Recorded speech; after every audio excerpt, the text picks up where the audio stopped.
Hoodoo plant mamas.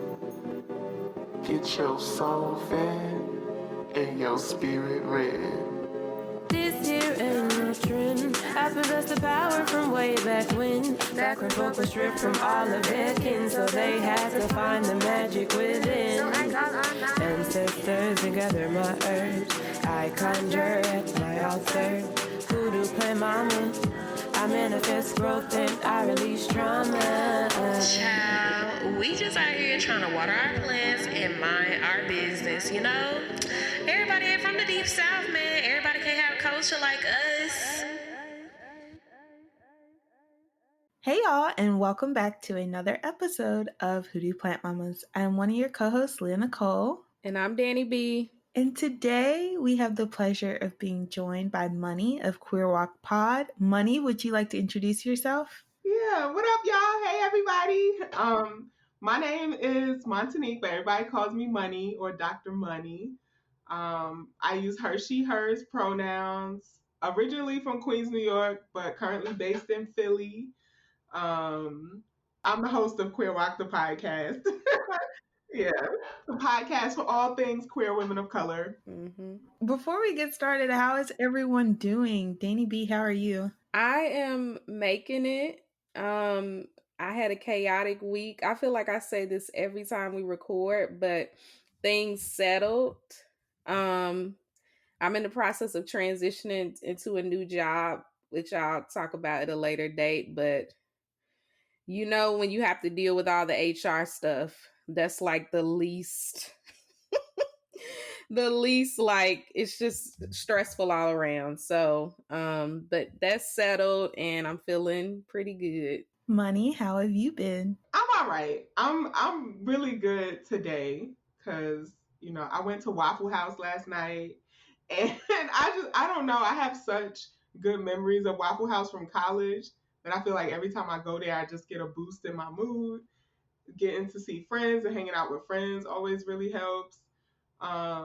Yeah, and work. It's been good to have the break from work for the weekend. So I feel like even though my week was kind of heavy, I feel really good today. I have had such a huge craving for Waffle House, and I wish they delivered because I just don't want to drive. Yeah, those pecan waffles, life-changing. Oh my God. So for me, I've had a pretty good week. I have been thinking about pivoting in my writing career. And so I got a reading, and it was a good reading. I'm just kind of upset because the reading said pretty much everything that I've been feeling. And I was like, I could have just saved money. So it was a good reading. It was nice to get that confirmation. And I'm feeling pretty good about like my future right now. So yeah. Oh, yeah. I like that. Well, let's get into some gratitude. Money, what are you thankful for today? Well, I feel like the obvious thing is I'm really thankful to be in conversation with y'all. Like, I love y'all's podcast. I listen to each episode multiple times. So, yeah, I'm feeling very thankful for being here with y'all. Well, it's appreciated. And I can only listen to like the episodes once because I'm always super critical. Like, oh, I should have said that differently. Or yeah, I feel the same way. When after I like edit and put it up, I rarely go back and listen through because I'm just I get in the weeds and just like, oh my gosh. Mm-hmm. Yeah. Mm-hmm. All right, Leah, what are you thankful for? So first, I just want to I can't believe you listened to the episode many times. Like, I am also one of those people that once I edit it, I send it to Dani. Dani does the finishing touches. I never listen to it again. So thank you. And I know we have like a few different listeners that do that. So thank you. But I guess I want to say I'm grateful to all of our listeners. It's because of y'all that we continue to do this, that we're able to do this.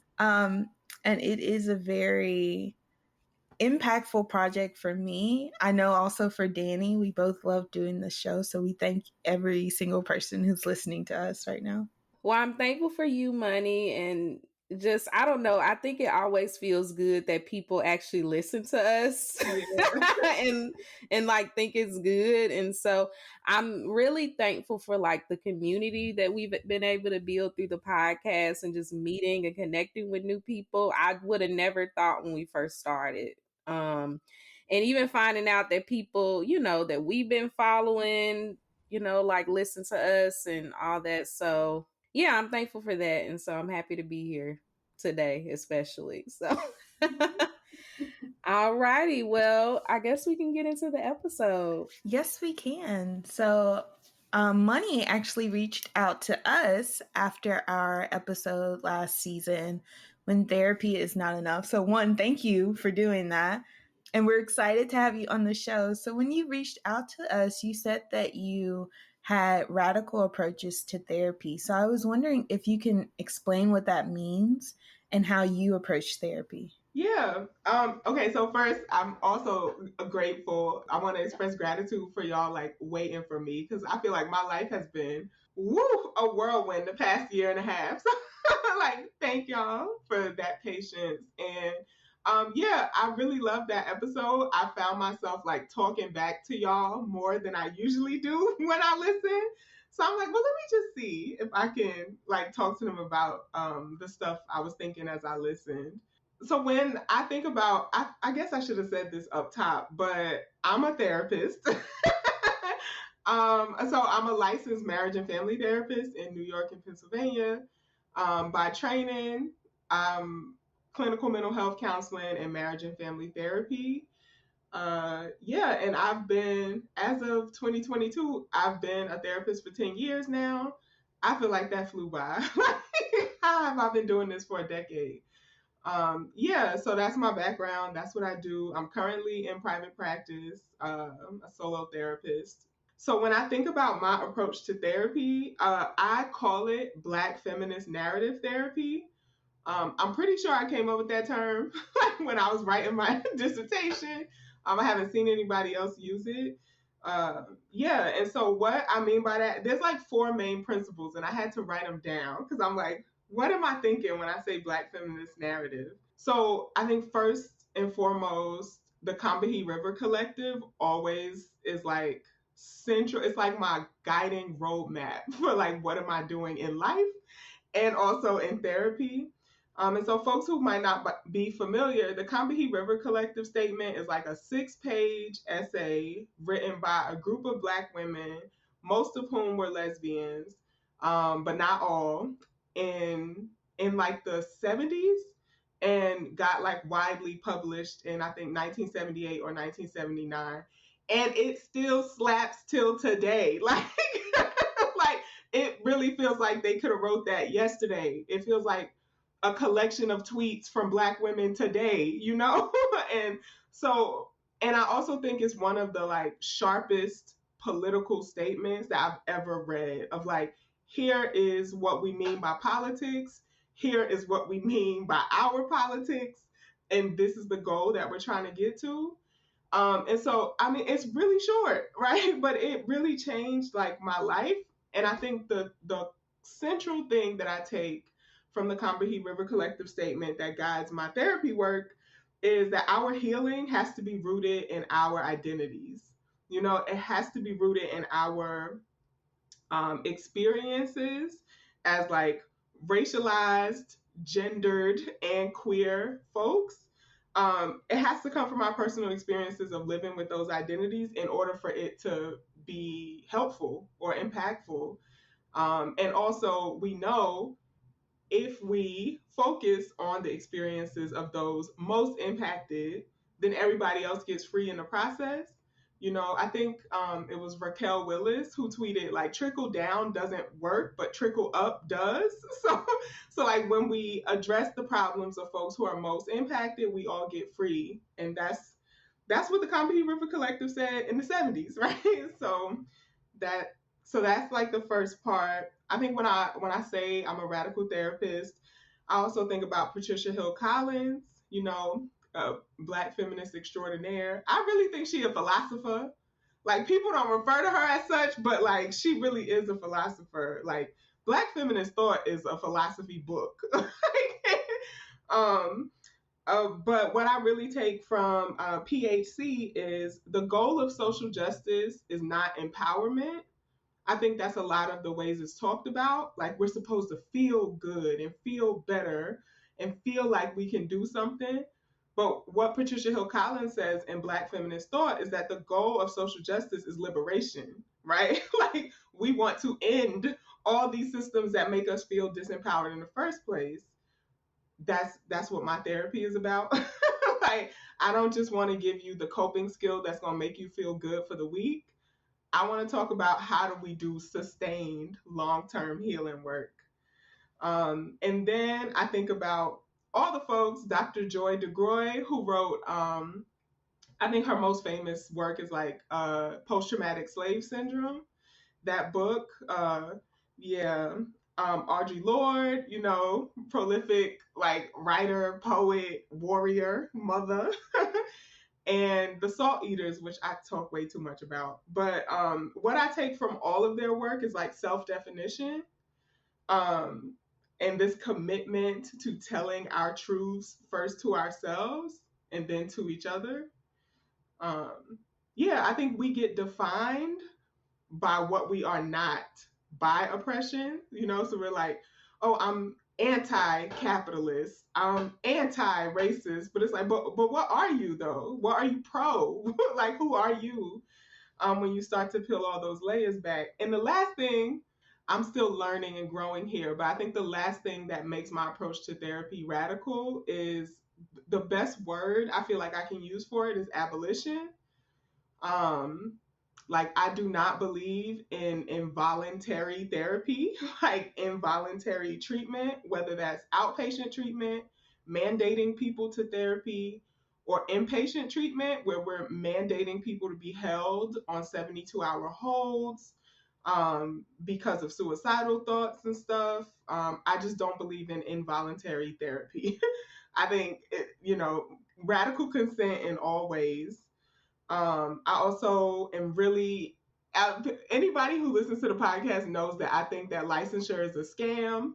I, I think it's a multi-level marketing scam that white women have really like locked away. Um, I think that the idea that borders should define who and how we work as therapists is ridiculous, you know? So I think all of those approaches, I would put them under the umbrella of abolition. But again, I'm still growing as an abolitionist. So I actually love that because I think about that all the time, especially as you know, when you live in places where you don't have access to diverse therapists, and mhm, then you get on something like a beautiful resource like Therapy for Black Girls well, or the Queer Therapist Network, and nobody's in your state, and exactly. but they can't service you. You find like people that seem like, you know, they would be a good fit, and they can't service you because they don't have a license in Yeah, Mississippi or a license in this place. And so yeah, I'm glad you said that, because I be sitting over here confused too, and I didn't go to yeah, school for that. I'm just like,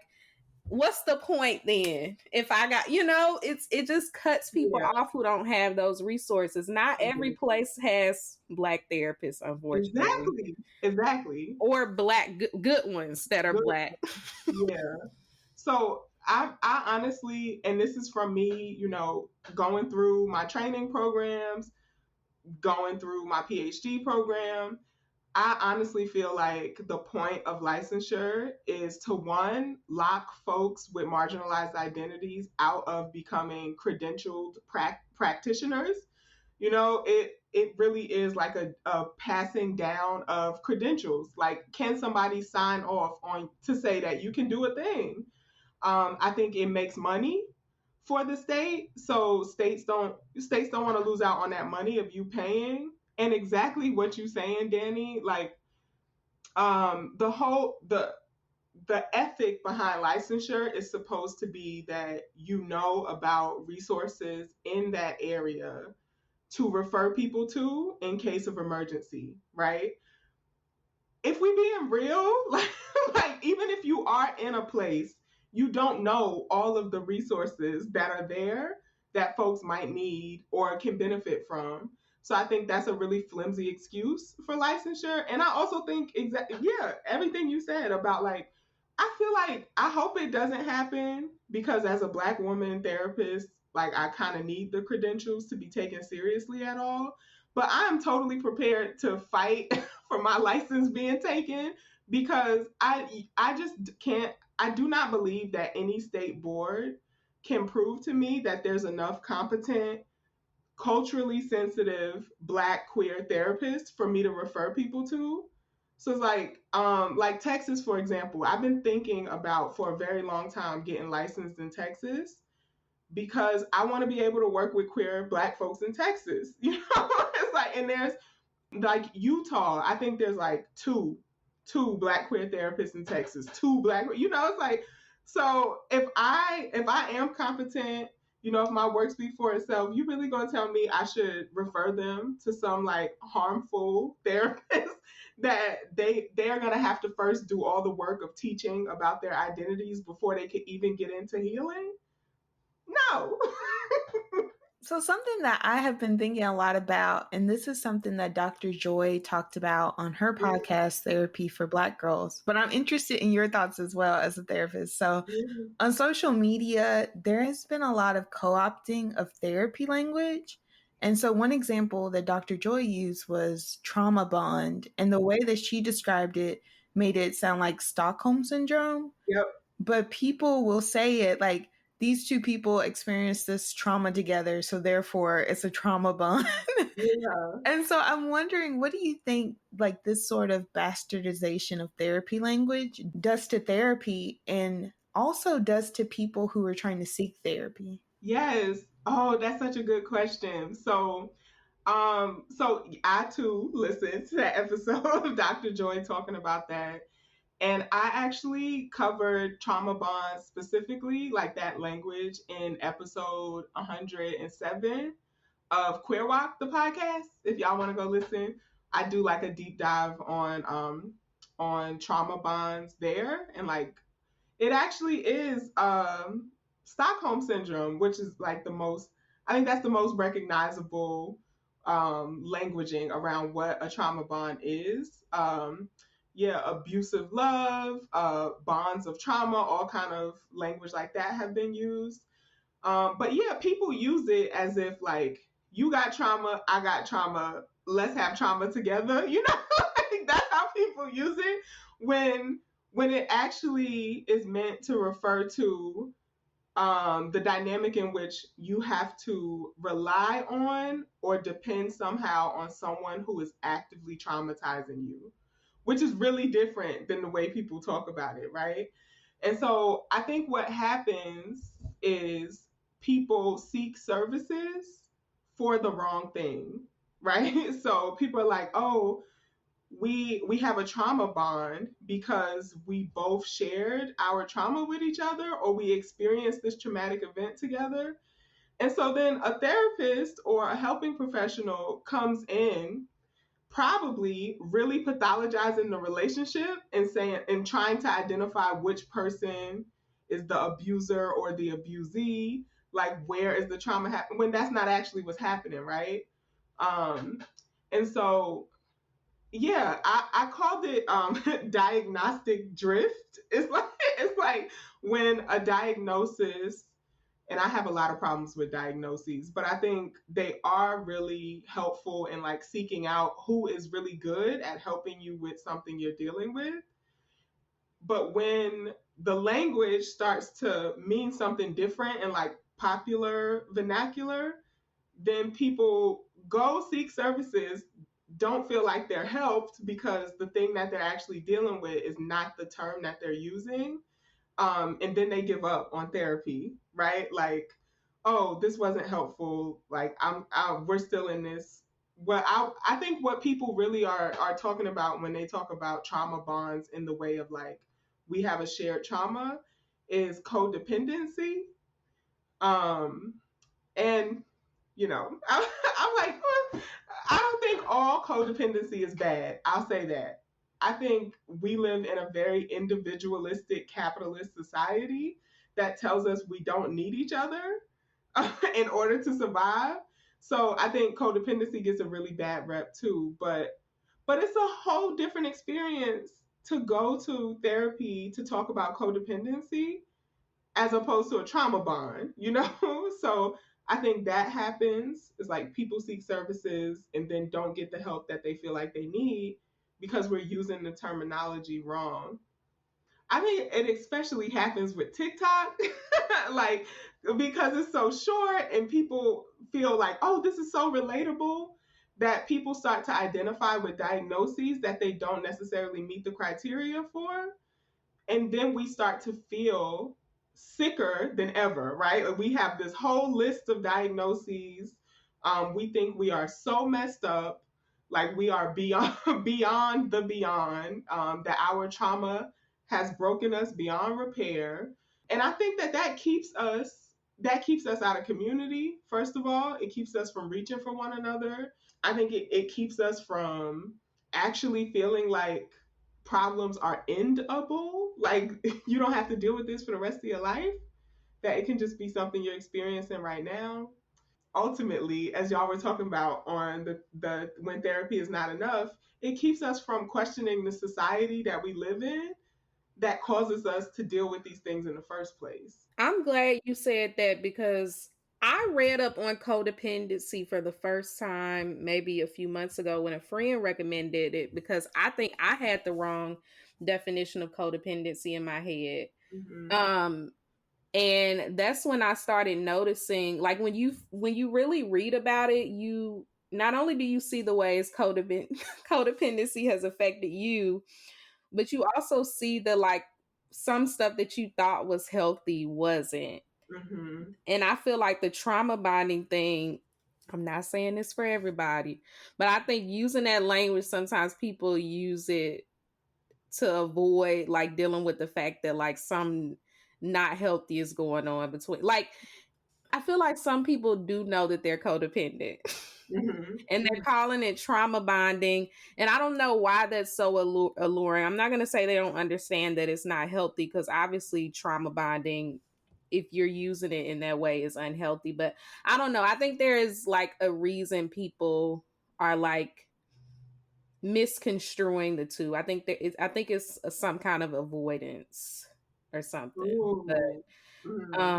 But yeah, I really recommend everybody do some reading on. I don't know if you have any recommended books for codependency. I think I got recommended the most popular one, which is like, I think codependency is literally in the title and then there's a subtitle, but I don't remember the author, but I think it teaches you a lot about yourself and like the what codependency can turn into when it's like out of control, like when it's not healthy and that kind of thing. So Yeah.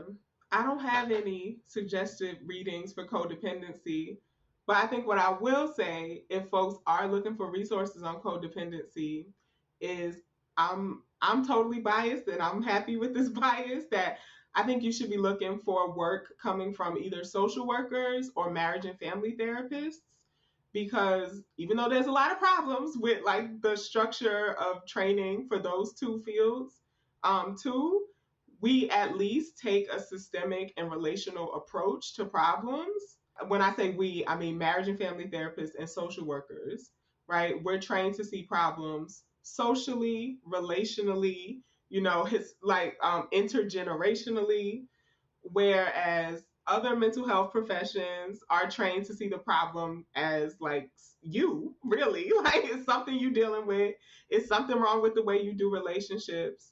And yeah, I deeply believe that not all codependency is unhealthy or negative. I think interdependency is the goal. I think some people overcorrect and they say, oh, we're in a codependent relationship, therefore we got to be independent. I'm like, no, the goal is interdependence, right? I can be all of who I am. You can be all of who you are, and we can still be in relationship with each other.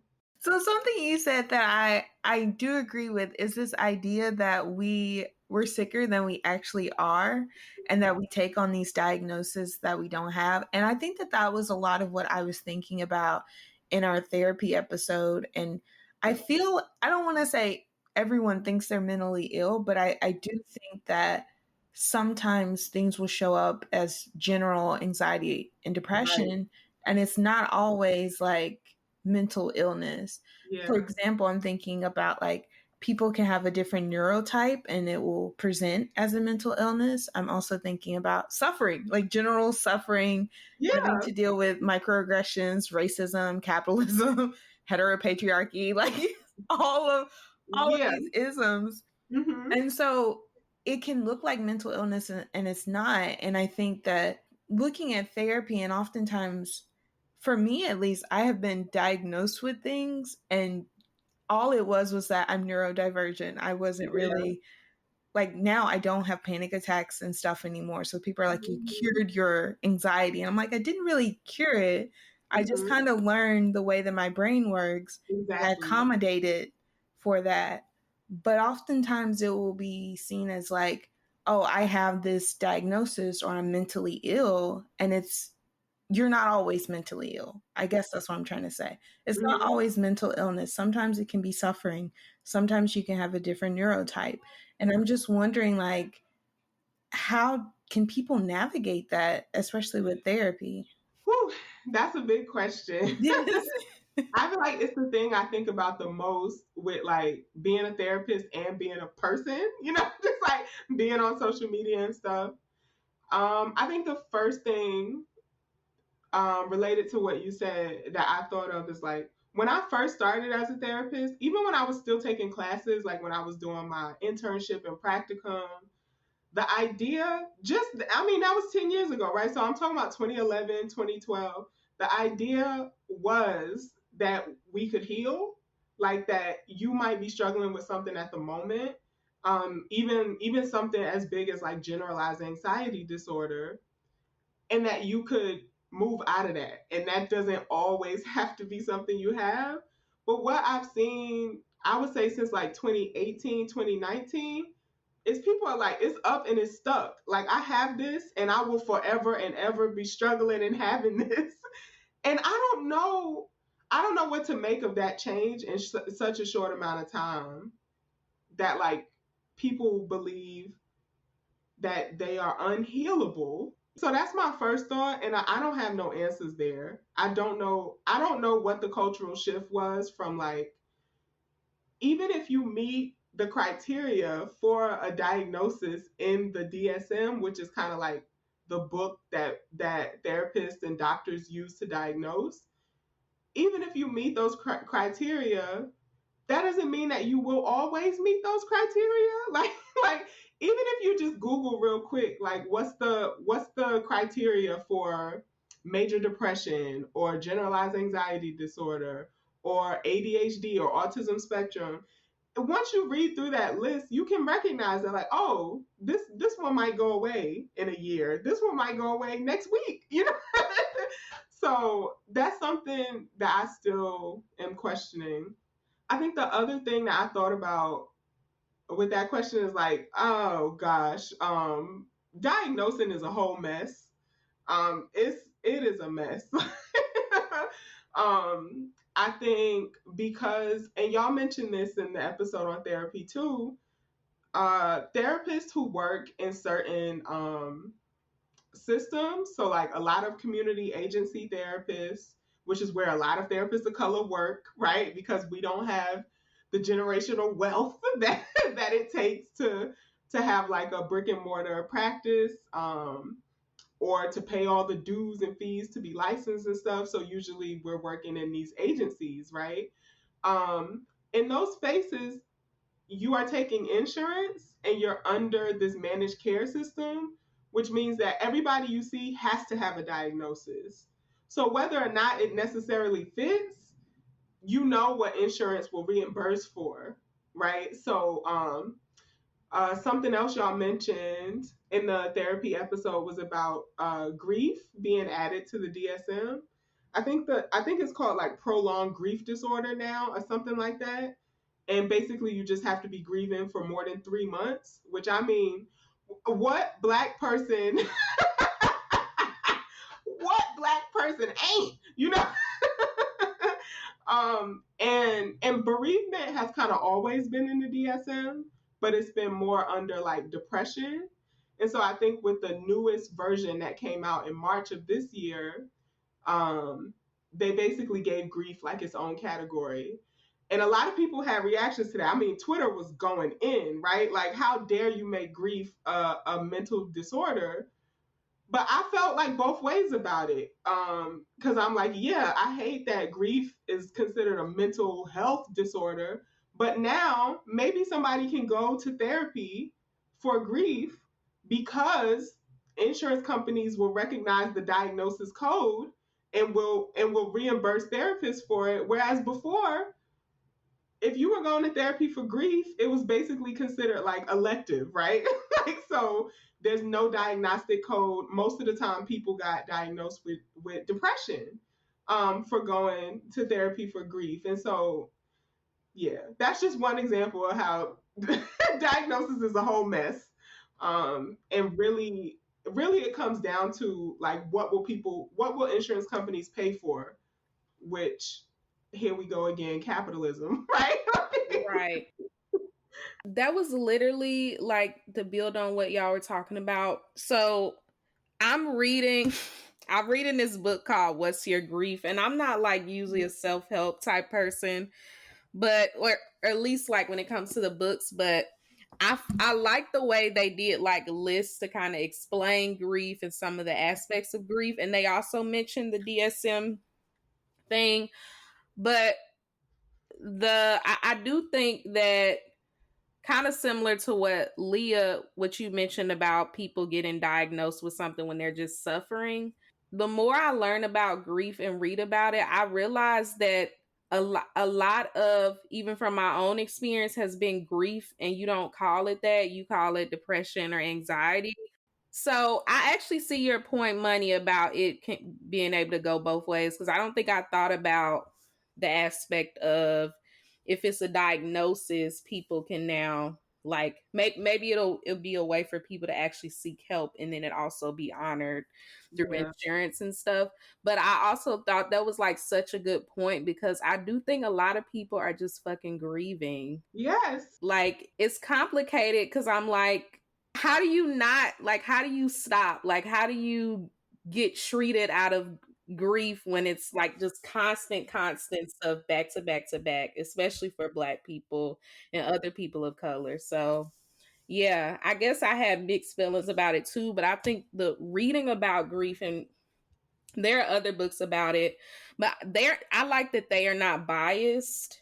These therapists that wrote this, and I actually think one of them or both maybe are social workers, which I want to go back to agreeing that I majored in psychology and my advisor was a clinical psychologist, and like clinical psychologists, not all the time, but I think a lot of them have very like problematic views on social workers or see their practice as like beneath them. But Yeah. from the people that I know that have gotten, I've never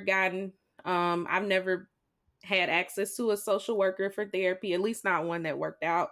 But other people that I know, they've had really good experiences. And I think it's for that reason. I just think they're more competent when it comes to different issues that marginalized people are experiencing. Anyway, I just went on a tangent because y'all got my, brain doing cartwheels and stuff, because I'm like, yes, every time y'all talk, everything y'all say, I'm like, yes, this is exactly what I was thinking. So yes, I definitely, the grief being labeled as a mental illness and DSM, I definitely had mixed feelings about that too. But Yeah.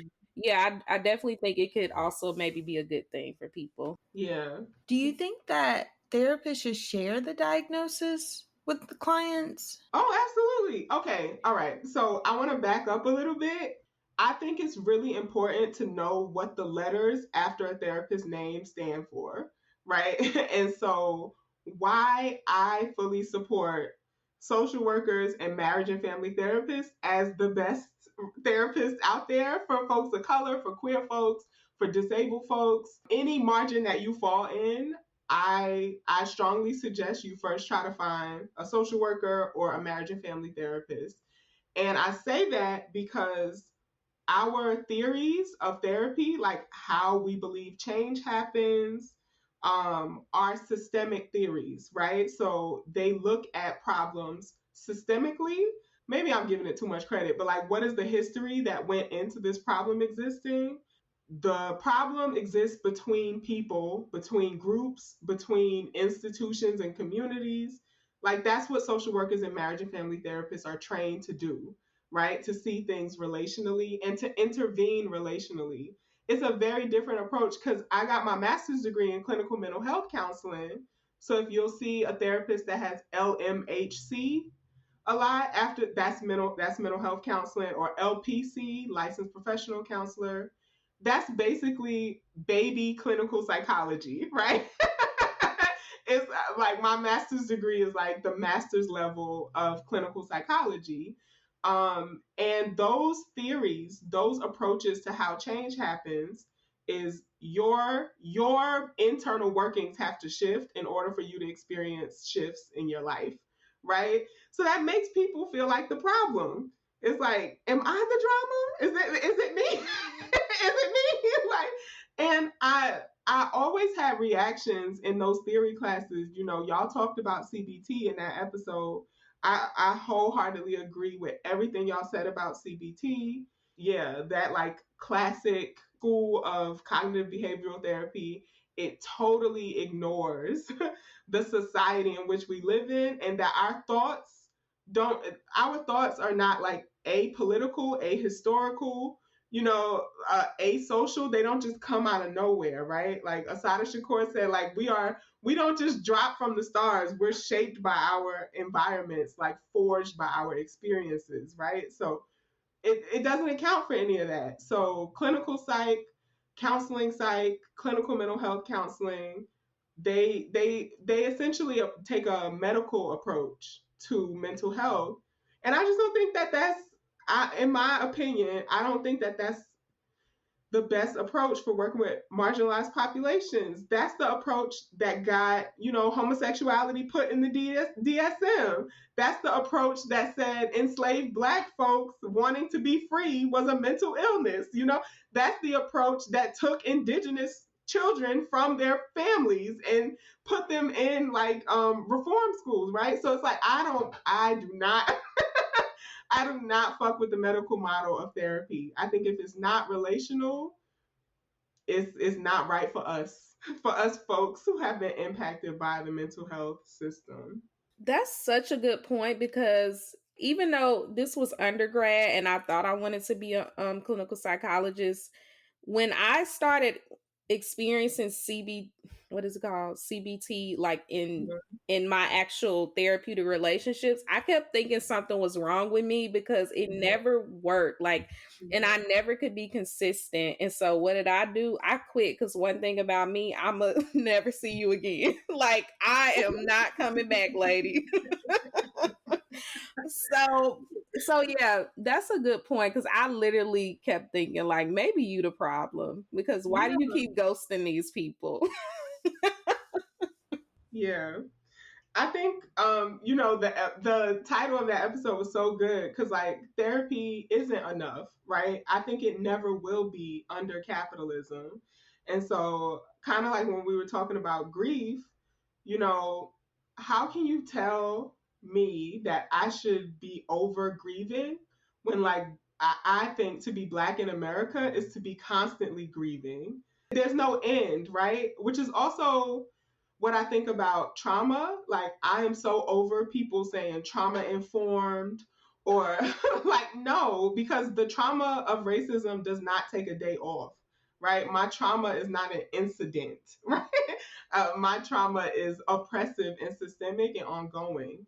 So if your practice as a therapist, it doesn't recognize that, like doesn't see that harm, then like it's not helpful. And this is also, I think, like a limitation of therapy, right? So when we're talking about grief, yeah, therapy is absolutely not enough for grief. We have to change the way we think about death. And that's why I love y'all podcast, because I'm like, death is a institutional ending. It is not an actual ending, right? We are still very much so in community with our dead folks.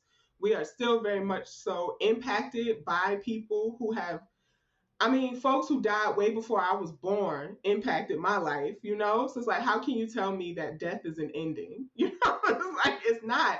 It's an institutional ending because we can no longer work under capitalism when we're dead, right? So capitalism tells us that death is an ending because we can no longer serve it. We are no longer exploited under it, hopefully, you know, when we die. And so that's what makes grief complicated. Grief and capitalism can't coexist. There are spaces where we get to where, graveyards are not these taboo off limit places. You know, where we have a healthy relationship with, like, this is only a temporary existence and then we exist in another form, like the people who came before us speak through us now. Yeah, and so I think all the ways that capitalism shuts down, like, we make death into like a industry, how expensive it is to have a funeral and stuff. It cuts us off from grief, from like what could a celebration look like of death, of life, in that cycle.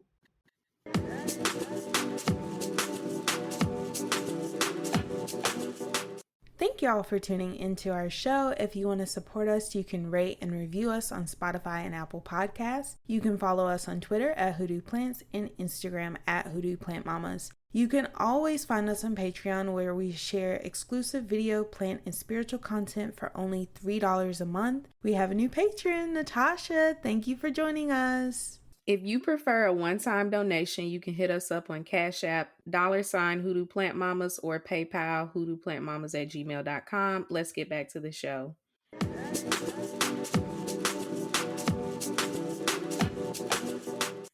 So one thing that came up in the therapy episode, I kind of talked about being in and out of therapy since childhood, which should tell you everything you know about my chaotic life. But one thing that I've noticed as I've gotten older is how not only is like suicide and self-harm, which is not always the same thing, is stigmatized like in the community, but I think it could be stigmatized by therapists too, just in the way they talk about it. And I was thinking about, I want to preface this with this white lady. It was a whole bunch of other stuff going on, but one thing that stuck with me with my last experience with a therapist was that she took all my information and my location, but she felt the need to inform me that, like, yeah, I got to get all that in case you are wanting to harm yourself so we can send an ambulance over. And for me, that just made me really distrustful and like also not completely honest. And so what I've been thinking about, or this is just super long-winded, but as a therapist, I really wanted to know, like, what are your views on approaching suicide or suicidality, self-harm, when it comes to a client without like alienating them? Is hospital always necessary? As someone who knows several people that have been hospitalized for this reason, young and adults, like, they talk about being in those places, and it's really traumatic.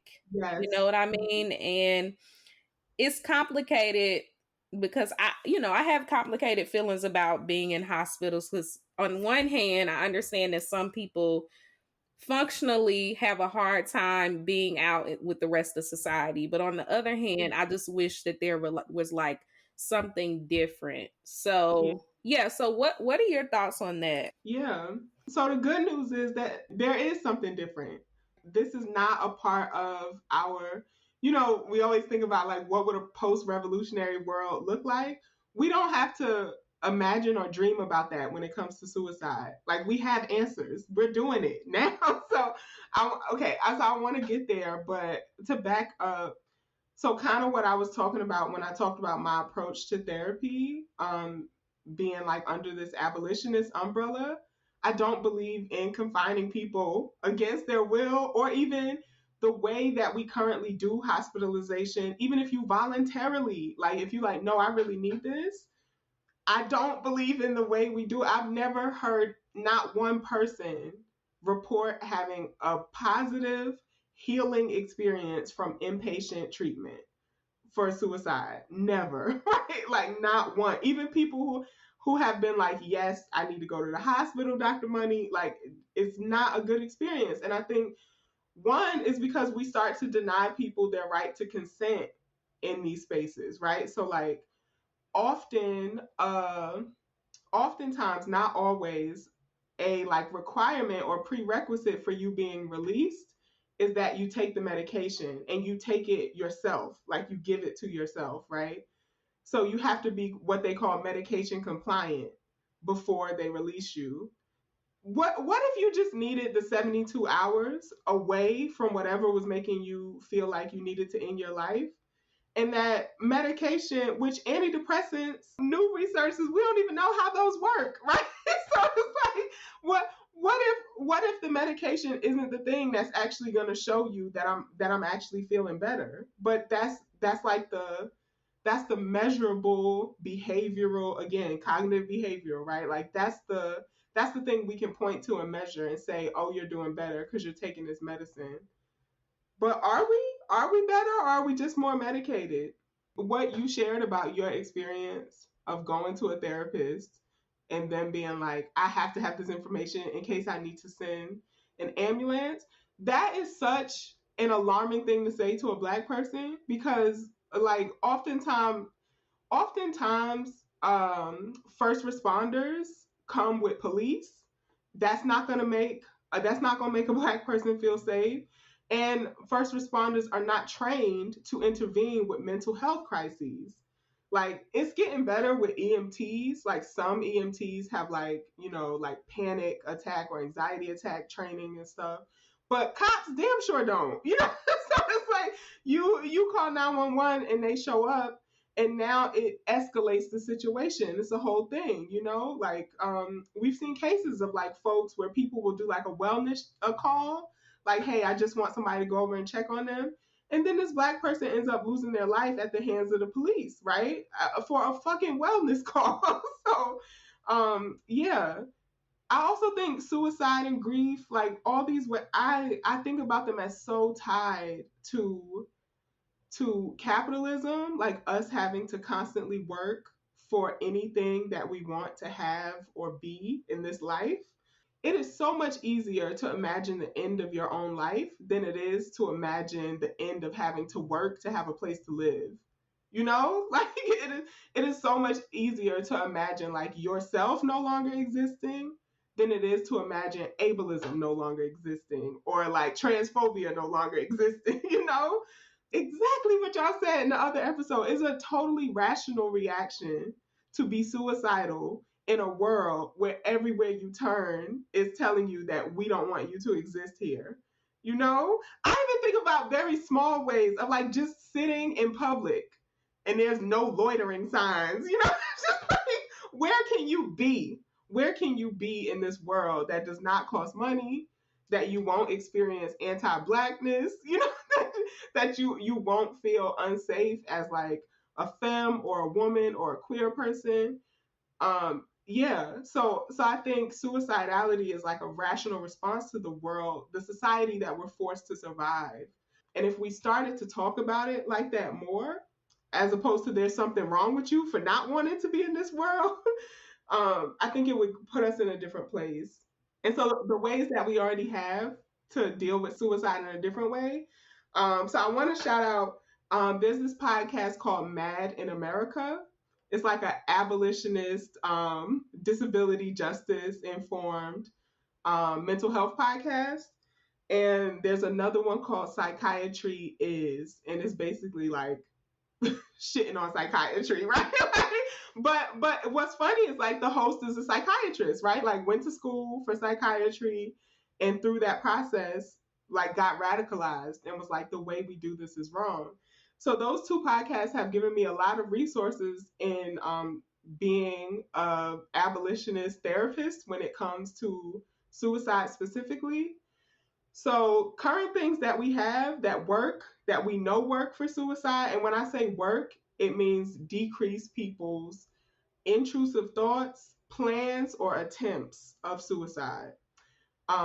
Peer support groups, we already have those. Research has backed it, talking to somebody else who has experienced these things just helps. And I would also add people who have experienced suicidal ideation or experiences or attempts who share your identities. I think is really important.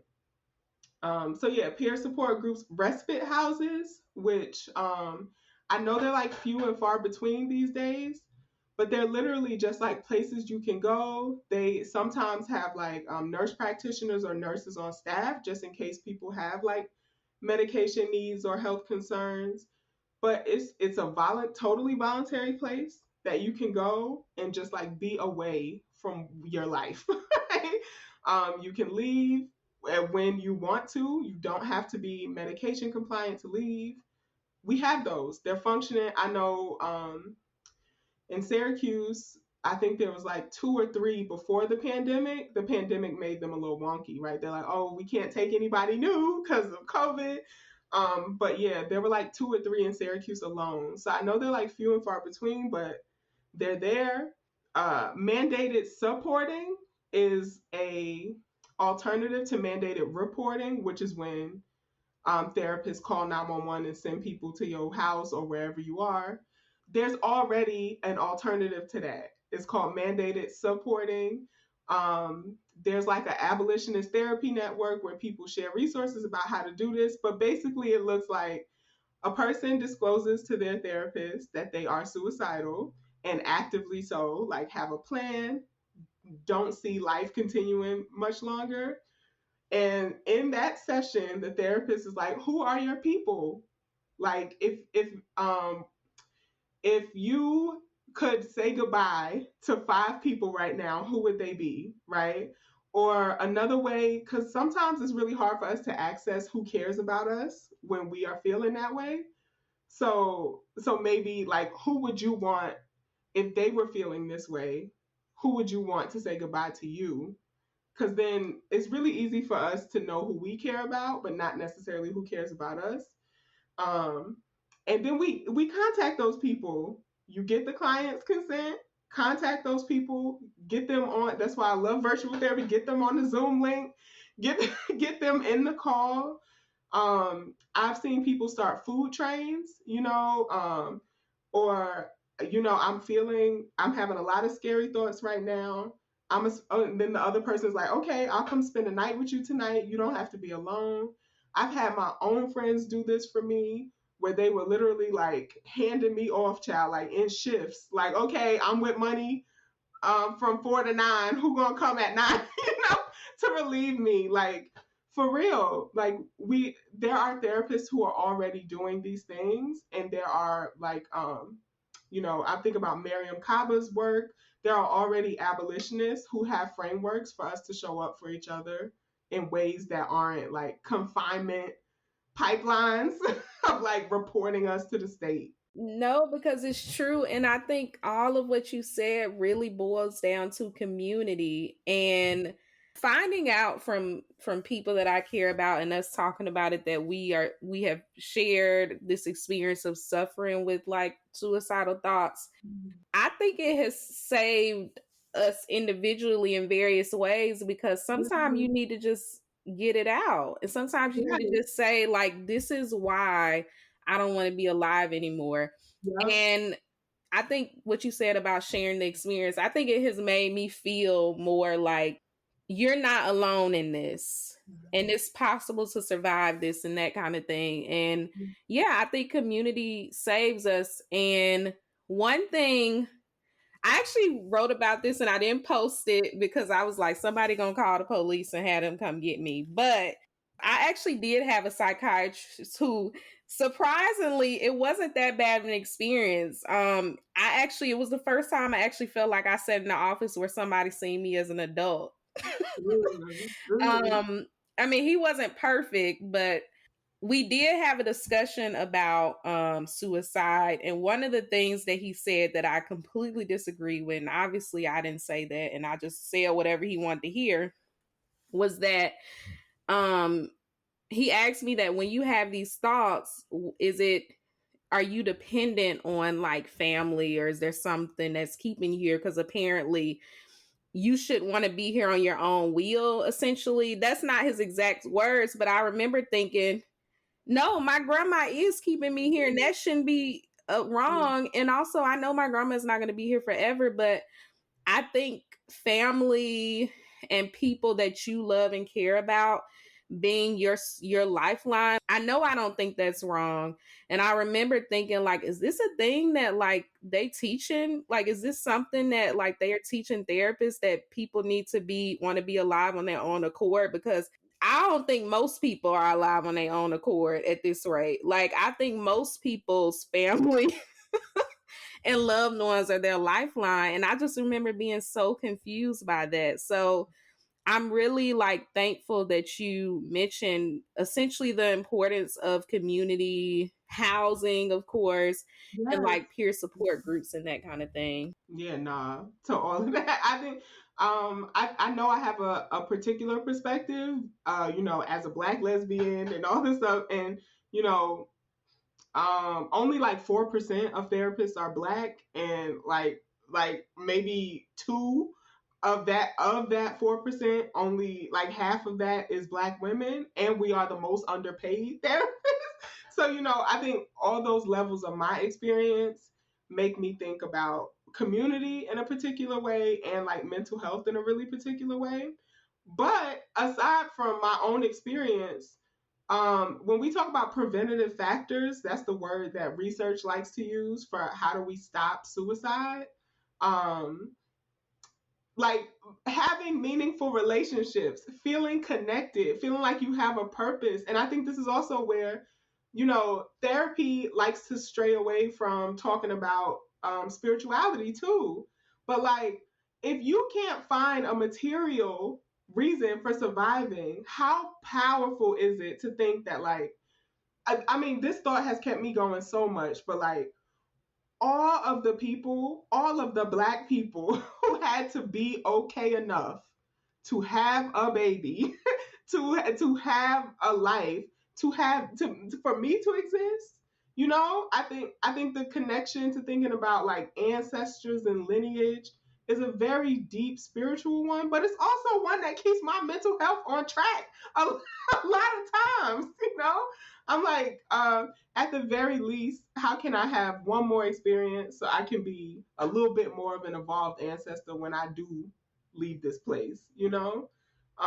But yeah, all the research tells us that meaningful relationships, feeling like you have a purpose beyond like working, right? Like those are preventative factors to suicide. So no, I don't think you have to be your only reason. Actually, research tells us the opposite, right? The more reasons outside of yourself that you have, the more likely you are to want to be alive. Amen. Listen, I don't recommend psychiatrists. They could be tricky. I just got lucky and it was also free with Yeah, my university, but yeah, I I think I do think that if you have a psychiatrist, they should treat you really autonomous when it comes to like not pressuring you into medication and letting you do the research, not just like making you want. I think that's what I liked about him. He was very like, you can look this up, you can go read about this before you make a decision. Like, treated me like I was an adult going grocery shopping. Like, you don't just get to tell me what I'm gonna eat. Well, the last thing I wanted to ask before we get into the listener questions is, what do you consider to be therapy green flags? Cuz I think when you get really, this has happened to me and also friends I know, you keep having these bad experiences and then yeah, you get into somebody's virtual office, cuz I don't do in-person therapy like yeah, um and it don't take nothing but one thing where you like, I'm not coming back. And mhm, sometimes it was not even like an issue. You just like creating an issue because you already are skeptical. yeah, So what are some things that, we should keep in mind or just kind of pay attention to as we try to find like a good therapist? yeah. So first, before I get into the green flags, I just think um it is okay for folks who have been intentionally and historically harmed by the institution of therapy to be skeptical of therapy. Like, I don't know why people put it back on the communities. Like, there's a lot of queer folks, There's a lot of folks with disabilities, and there's a lot of folks of color, particularly Black and Indigenous, who are very skeptical and hesitant about therapy, and we have every right to be, because the American Psychological Association, in my opinion, owes us reparations. Like, it's like they have pathologized our very existence in different iterations of the DSM, right? So like, first of all, it is totally valid to be skeptical of therapy. Yeah, so I wanted to say that up front. I feel every day, my friends know this, I feel like every day I want to quit being a therapist, because like the contradictions of like this is the recognized way I get to do the healing work that folks of color have always been doing, but this is like the credential I have to maintain in order to do that work. The contradictions between that and just wanting to help my people, be all right. Like, damn. Yeah, but some thoughts I have around how to see if a therapist is a good fit for you.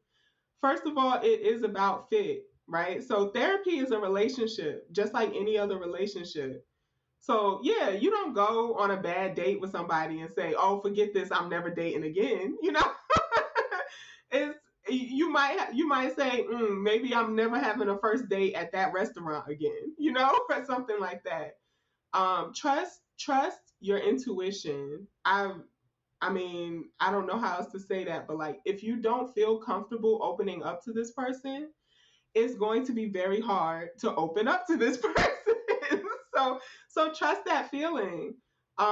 Maybe it has to do just straight up with identity, right? Like, I don't think I could ever do therapy with a white person. I cannot focus on my healing in a space with a person that represents so much of like what I'm healing from. Yeah, so I think some of it is like this basic experience of identity. I know for myself, my therapist has to be Black. I prefer if they're also queer, but if they're not queer, they need to have like a queer politic or a queer understanding.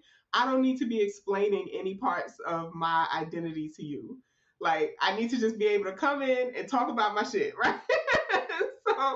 so, yeah. So if you don't share my identity, are you at least aware and experienced enough with working with folks with my identity that I don't have to teach you as my therapist about me living? Um, so the other things that I thought about, like, is the therapist responsive? Do they respond to you? Do you like the timeliness in which they respond to you? I've heard people say, I reached out to this therapist and I never heard back. That's not a green flag. Like, even when I'm full, even when I can't take clients, I respond to people. I'm like, hey, not taking clients right now. If you want to be on a wait list, I can hit you back in like a month or so, see where my schedule is then. I think responsiveness is a big sign, because the last thing you want is like, say, something happens, you miss a session, and then you can't reschedule because you can't hear from your therapist. So responsiveness. Do they meet your needs? So do they work with the things that you're seeking therapy for? Do they ask questions? Like you said, being treated like an adult, right? Do you feel like you are autonomous, or are they telling you what's wrong with you? Are they telling you what you need to do? That's not therapy. That's life coaching. That's guidance counseling. That's not therapy. Therapy is supposed to be a curiosity place. So are they asking you questions? Do they provide you with resources? I think a lot about therapy as like a lab space. So it's like, we try stuff out here, but it's only an hour a week. So can I give you other resources that might be helpful? I've recommended y'all's podcast to clients before. It's like, can you plug people into other things that might feel healing or helpful? Okay, does the therapist use an approach that works for you? And I feel like this is the key. Do they not just that they use the approach, but can they explain it to you? I feel like therapists that I've had really negative experiences, like professionally, like working with, and also as a client, they think of therapy as like this kind of like magic, like you can never know what I'm thinking, or what's happening behind the curtain, or else this won't work. Or they approach it kind of like a robot or like blank slate. You don't know nothing about them. You can't ask them no questions, you know.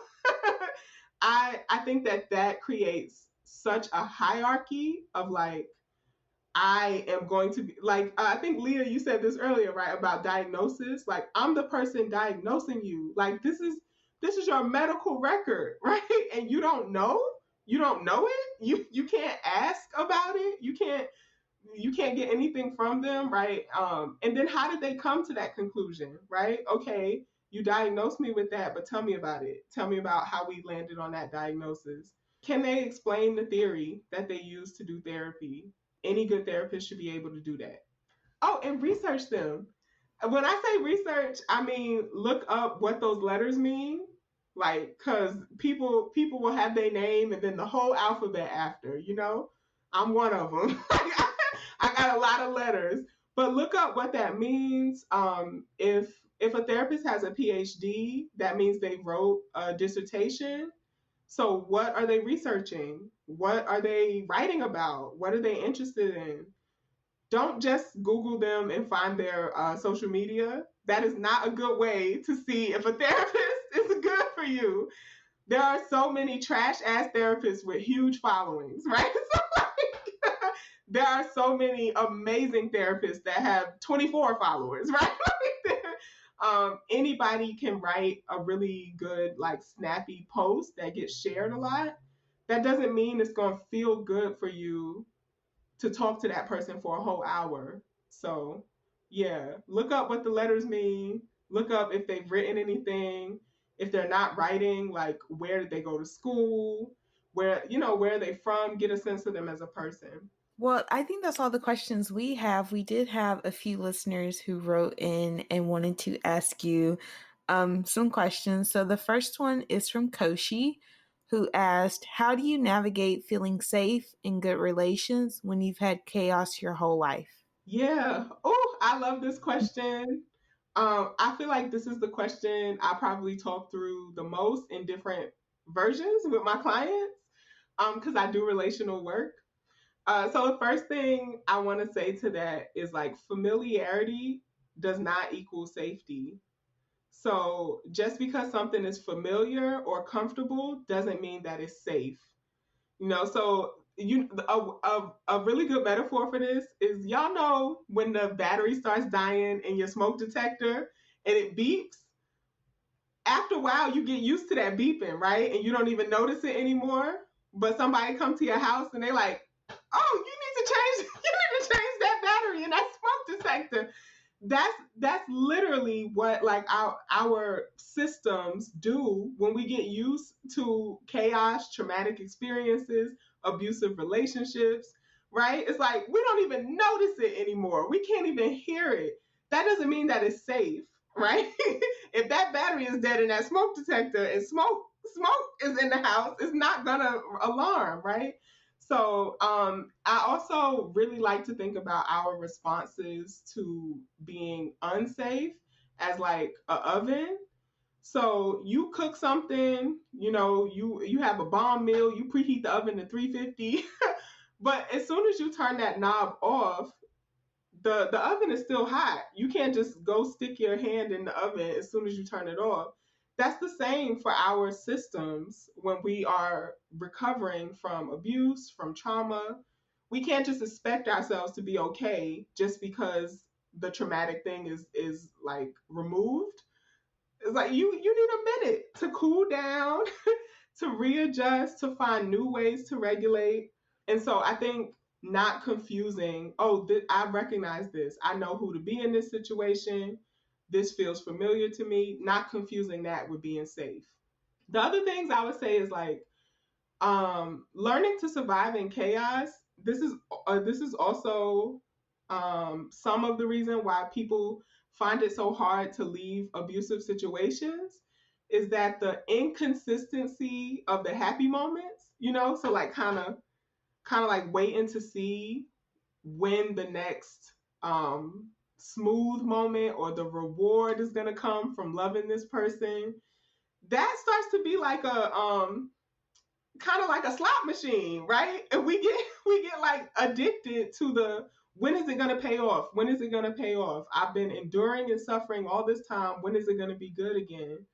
Our body literally starts to do that and like produce dopamine in our reward systems as if we were gambling or something when we've been in prolonged exposure to abuse. And so my suggestion to folks is always do something else for the dopamine, you know, like get a hobby, like find something else that feels intense but safe, like learning how to box, you know, like, uh, you know, feeling really strong in your body. Um, and yeah, playing video games, anything that still gives you the like payout or reward, but isn't going to re-traumatize you. When you said the dopamine thing, because I was listening to episode 112, Take a Mental Health Day, where you were talking about do it for the dopamine, which I recommend going to listen to that, because I really loved how you broke down like the different hormones, because I was like, oh, I didn't even know about that one. I think I was only more familiar with like dopamine and you what is it called? Endorphins.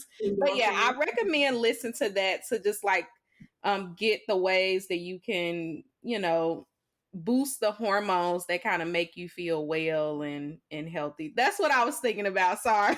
Okay. Yeah, it's like you can get that euphoric feeling without the chaos of living in the like the unsafety, right? We can do things, we can do safe things that give us those same boosts. Yeah. And then the last thing I was thinking around that question, I talk about Salt Eaters all the time. It's one of my favorite books. I love it. I love it. Talk about hoodoo. Whoa, right? And yeah, so folks who aren't familiar, The Salt Eaters is a book by Toni Cade Bambara. And it's about this Black woman organizer, Velma, who attempts suicide after like her husband leaves her, the organizing group she was a part of splits. You know, there's like this infighting in the organizing group, and she just like doesn't feel like there's a place for her anymore. Don't that feel so familiar? Like this, oh my goodness. And this book was written in like the 70s. But Minnie Ransom, the town healer, convenes like this whole like group of elders and like other Black folks in the community and even spirits, right? To heal Velma while she's in the hospital. But something that she continues to ask Velma through the whole book is, are you sure, honey, that you want to be well? Like, it's a lot of responsibility to be well. So I think about that too, with like leaving the chaos that we get so used to. It's like, are you sure you want to leave that chaos? Are you sure you want to be well? If you are truly the breaker of the generational whatever, you know, a lot of people say that. They're like, oh, I'm breaking the generational trauma. And are you sure? Because it's a lot of responsibility to start to do things in a less chaotic, more like soothing and healthy way. You become kind of like the beacon for everybody. You are the lighthouse. So do you want to be that? It's okay if you want to be messy for a little while. I remember the first time someone recommended the Salt Eaters to me, and I think they said that's on the first page. That question's on the first page. Yeah, I think it might be the first line. Yeah, and I was like, I can't read this book. So I still haven't read it. One day I'll get to it. I started it and it was the same thing. I was like, I'm gonna have to revisit because no, because she's one of my favorite writers, but she's not an easy writer to read at all. That's true. Yeah, that's true. Yeah, even that book, it like moves through different people's like internal thoughts, you know? Yeah, I really love it because of that, because, you know, like the collective unconscious and like all the things we talk about, like the Black jokes on Twitter, like, did we all have the same parents? I'm like, no, it's that collective knowing, right? So we, each new generation of Black people don't learn how to be Black from scratch, you know. It's like we have already come up with technologies, spiritualities, and practices to survive this shit. So Yeah. But yeah, it's not an easy read, but I think it's a really good read. Yeah. I can't think of another book off the top of my head that I know of where like the main character is an organizer, she's a black woman, and she's dealing with suicide, right? Like that's something she's dealing with. I'm gonna read it one of these days. It's one of those books that I got like not halfway through, but I got deeply into it, and then I was like, this taking a lot out of me. Yeah. So so yeah, but I definitely want to read it. That opening line really punched me in the gut. I ain't gonna. Read it in community. Do like a book club. I think that's why I love it so much because the first time I read it with two other black therapists who were in my cohort in my master's program. So I think that's why I like it so much. That's a good idea. Okay, our next question is from Sherelle, who asked, where should I start with reprogramming my mind from the past teachings? Yeah, that's a real big question. No. It's so big. Um, so one of the theories of therapy that I like a lot is narrative therapy. And essentially, narrative means that we are the stories we tell about ourselves, about our people, about our community, about our world, right? And as folks who experience oppression, our stories are often problem saturated, right? Like we are wrong, we are bad in some way, we are dangerous, we are broken. And so to put those stories aside, we start to find the exceptions. Like when is that story not true? What exceptions can you find to it? Is there a part of your life where that story feels less true? So we move towards more hopeful truths in that way. So it's not like spinning fairy tales. It's very real. Like if there's a stereotype or a myth about the group that you belong to, try to find places where that isn't true. I think this is why it's so important for us to know our history, know where we came from. Like we've always resisted. We've always been a resistive people. Like this is the way we do it looks different from generation to generation, but we've never accepted our subjugation. Never, not for 1 second. So, um, yeah. And so when I think about that question, that's all the stuff I thought about. What are the teachings that you're trying to unlearn? If you continue to do life by those teachings, what will you miss out on? What joy will you not have?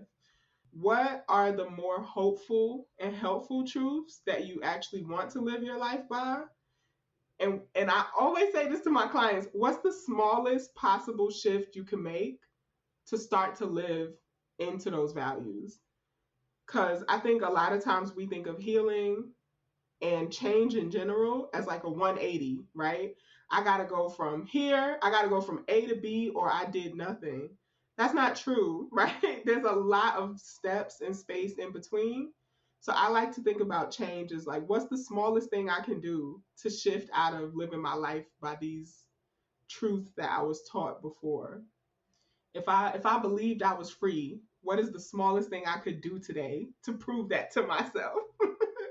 I would wear my hair in a pastel color, the smallest thing I could do. I was thinking about that question because I think both me and you, Leah, have talked about kind of our, I guess, evolution out of the church and all of that.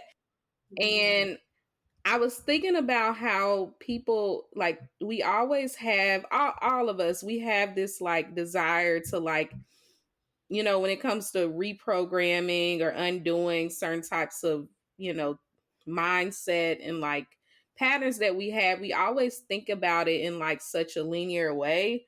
But like to unlearn all of that stuff, it really does take time, and it happens in little ways where you maybe don't see it, but you really got to give yourself credit. um and sometimes you backtrack. Like it's a really chaotic journey. And one thing that I always reference is like my crisis when I was going through my thing with religion, and I was like, I'm gonna be an atheist. And that was a whole nother thing. It's like it's a lot, and you really do have to be patient with yourself, but also like give yourself credit for even the fact that you're thinking about the teachings that you grew up with and the fact that they don't work. Like, that's the fact that you're questioning it is a part of that, like reprogramming, because we used to be scared to question anything as far as our upbringing. So yeah, that's all I wanted to add. That's true. Here's our last listener question. It is from Jenna, who asks, but for real, how fucked up do you think I am? My first reaction when I read that was, "You okay? You all right, sis?" Like, but I get it because like it is so much easier to think of yourself as the problem than like the problem as the problem, right? Like, and also in thinking about like that timeline of change, I think it is much easier to think about the time it will take for you to change if you are the problem versus the time it would take to actually shift society to be like a human centered one, right? Not a profit centered one. But yeah, I have a fundamental belief in my work as a therapist that like we are not problems, problems are problems. Like, you know, I do so much work around externalizing language. Even as we were talking about like depression, anxiety, people will say like I'm depressed. That like that's your whole identity now, right? That's who you are. And I even think about this with us with like TikTok culture, Instagram culture, like just listing stuff in the bio of like I am all these things. And it's like, where are you in that? I don't even know your name. It's like you listed out all this stuff. And so I do a lot of work to externalize it. Like, you are struggling with depression. Sure. Depression might be beating your ass today, like, but you are not depressed. Like depression isn't all of who you are. Um, and if you weren't depressed, what could you imagine your life being? Because then that gives us therapy goals, right? Like that's stuff we working towards. Yeah. So I think my first thing is like, what would it be like if you didn't think of yourself as fucked up? Like, if you could imagine, what would you be telling yourself if you weren't telling yourself that you were fucked up? I've even worked with folks and we discover that voice that's telling you you're fucked up, that's not even your voice. That's absorbed from somebody who told you that X amount of years ago. You don't even know what that person is up to. You might not even remember their name, but you're still telling yourself the messages that they gave you. Um, what do you actually want to be telling yourself? I really love like parts work, like internal family systems. I think the popular part of internal family systems is inner child. So like, would you tell the younger version of you, like the 8-year-old you, that you're fucked up? Probably not, right? What would you tell 8-year-old you? What would you tell 85-year-old you? Because I believe we have to imagine ourselves in the future, right? So like, would you be telling elderly you that you are fucked up? So that gets us to a place of thinking of other messages. I love that. That's all I had. Okay. That's all of our questions. Thank you so much for being here and for answering. This has been like so helpful, and I love being able to like listen to an actual therapist talk about these things, because usually it's just me and Dani. No, thank y'all so much. I love it. And I also think about like the work y'all do as a healing methodology, right? Like spirituality is a healing practice as well. I think they go along with all the parts of us that have to be well. So yeah. I did have like a little nerdy book recommendations, if I could just say this, related to the last episode too. So in 2019, that book by Vanderkolk got really popular. The Body Keeps the Score. I think in 2019, that's when I remember. Like 2019 was when everybody was reading that book, and I have to put it out there, because men ruin everything. But Vanderkolk actually in 2017 got fired from his job for abuse. Right. So the person who wrote the most popular trauma book was out here abusing people. But yeah, he was actually fired from the trauma center for being an abuser. So I don't know how that's not like widely known. Like I don't know how people don't know that, but yeah. So I like to encourage people to read works by people who have not been like abusers or accused of abuse. Yeah, I'm like, dang, men ruin everything. Because I think that is a book that people found really helpful, you know, and like understanding the way trauma gets stored in the body. But other recommendations I have, if you want to read stuff by folks who did not get fired from the trauma center. So the first one that also talks about trauma in the body, My Grandmother's Hands by Resma Makanim. Okay, so the whole title is My Grandmother's Hands, Racialized Trauma and the Pathway to Mending Our Hearts and Bodies. So same stuff that the Body Keeps the Score was talking about, but black, right? It's by a black therapist. It's about like intergenerational trauma and the way that when we don't address that trauma, it becomes like the family culture and just continues to get passed down. So love that book. Always recommend that as an alternative to The Body Keeps the Score. My other recommendations, of course, The Salt Eaters. You know, it's a fiction book, y'all. It is, you know, if you're going through it, you might want to take a second. It's fiction. It's a novel, but I just love it. I love The Salt Eaters by Toni K. Bambara. Are you sure you want to be well? Sisters of the Yam by Bell Hooks. You know, Black Women in Recovery. So I love this book. I can't say enough about how much Bell Hooks left us. You know, as an ancestor, she writes so clearly. So kind of like the opposite of like a Toni K. Bambara, or even I feel people don't say this, but I think like Audre Lorde, at times Toni Morrison, you know, are really hard to read. You know, it just that hits you in your gut feeling over and over again. But Bell Hooks writes like everyday conversation, right? Like it doesn't ever feel like a gut check. And so I love Sisters of the Yam. Definitely recommend that book. And Borderlands or La Frontera by Gloria Anzaldúa. Oh my goodness. I've had like 3 copies of this book because I keep getting it and giving it away to people because oh the just everything that Borderlands has done, like I feel like again it is a philosophy of like I am lesbian, I am black, I am woman. And for Anzaldúa, she's Mexican, American, lesbian, you know, writer. She's like, the whole idea of Borderlands is like, when I live on the frontier of all these identities, people just want to dissect me. How do I keep myself together and not in pieces? And I just think that, yeah, it's short essays, really, really easy reads as well. But whoa, is it life changing? So those are my book recommendations. All right. Well, thank you for those book recommendations. I actually think I might have My Grandmother's Hands like as an art, but I think I was like scared to read it. I don't know what my thing is with being like nervous about reading certain books. I don't, but I'm a give it a try. I think it's because of what the topic is. I'm like, oh Lord, I don't know if I'm ready. So, but thank you for those recommendations.